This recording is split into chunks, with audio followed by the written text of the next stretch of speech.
Hi, my name is Jeff Gaisley, and I'd like to welcome you to the video on post-traumatic stress disorder. I hope you enjoy it. Post-traumatic stress disorder, or PTSD, has been called many names over the years. It was known as shell shock in World War I and battle fatigue in World War II.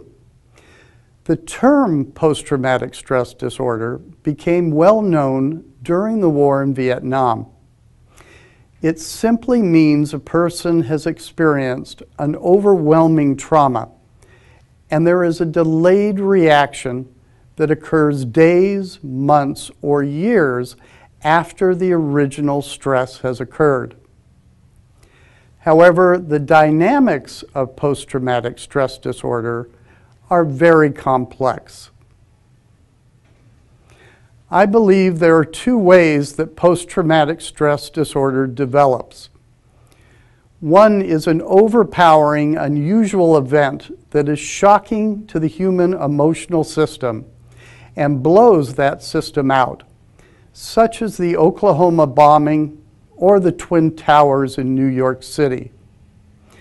The second way to develop post-traumatic stress disorder is by experiencing a host of smaller or more moderate traumas or abuses over an extended period of time, such as a person growing up in an alcoholic family. PTSD is based on very natural phenomena. Imagine a person who becomes involved in a car accident. That person will immediately go into fight, flight, or freeze mode, which is a reptilian brain activity that is discussed in more detail later in this video.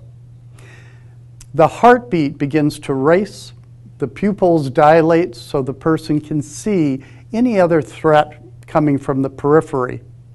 The muscles become taut, and insulin and adrenaline flow into the system. A person will fight, flight, or freeze immediately, which takes them out of homeostasis. Homeostasis is the ability to maintain internal equilibrium and balance by adjusting the body's physiological processes. At that moment, the person doesn't have any spare time for regular activity.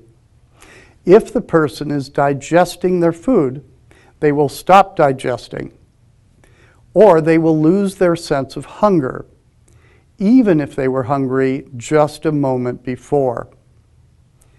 During this period of time, a person will not be in touch with their feelings because they have other business at hand. After the accident, it takes several minutes until the feelings and reality of what has occurred hits them. The person may suddenly begin to shake when they realize how they truly feel. That is normal and natural. What makes PTSD abnormal is that the repressed energy and emotions become trapped in a number of areas in the body and the mind for an extended period of time, which prevents the person from returning to homeostasis. In fact, it gets caught in every cell of the body. To understand post-traumatic stress disorder, we must discuss what symptoms characterize the disorder and then understand some of the basic facts of brain chemistry. Some of the symptoms of post-traumatic stress disorder occur long after the precipitating event, from several months to several years later. Insomnia, anxiety, difficulty concentrating, dissociation, time distortion, depression, appetite and sleep disturbances are all common problems associated with PTSD. A person can actually relive a vivid memory or even hallucinate about events that happened years ago. Drug and alcohol abuse are often used as inadequate coping skills to keep the traumatic memory buried in the subconscious. Other addictions and compulsions, as well as hyperarousal and intense anger that can flare up at a moment's notice, are other common symptoms that result from this condition. A person with PTSD often has recurrent and persistent recollections of the original traumatic event. They can experience nightmares.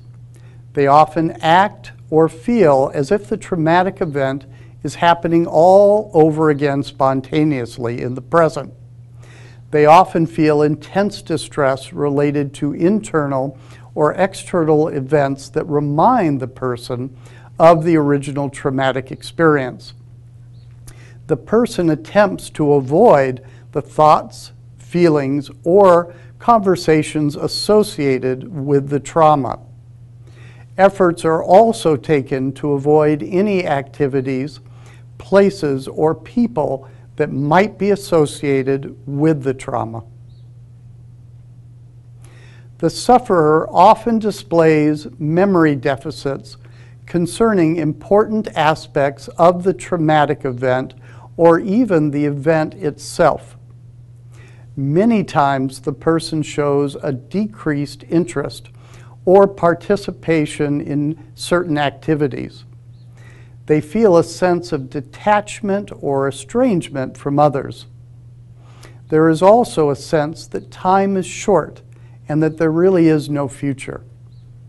Often this leads to the development of learned helplessness, which is the belief that no matter what a person does, they cannot truly affect change or control their life. PTSD is delayed grieving. What is so confusing for people who suffer from PTSD is that in their mind, they've gone through the trauma without any major negative effects.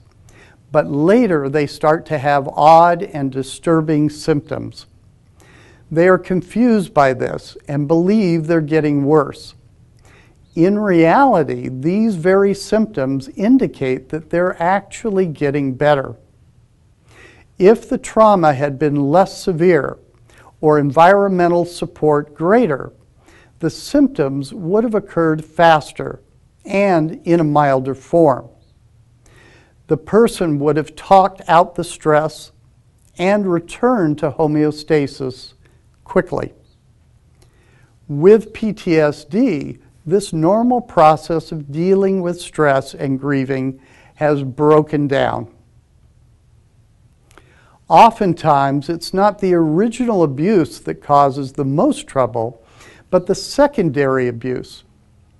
If a person has been raped, which is tremendously abusive and an overwhelming shock, this could well cause PTSD in its own right. However, what might make the trauma even more difficult is if the person who has been raped went to the police station and was treated as if the rape were their fault. PTSD can also develop from those secondary abuses.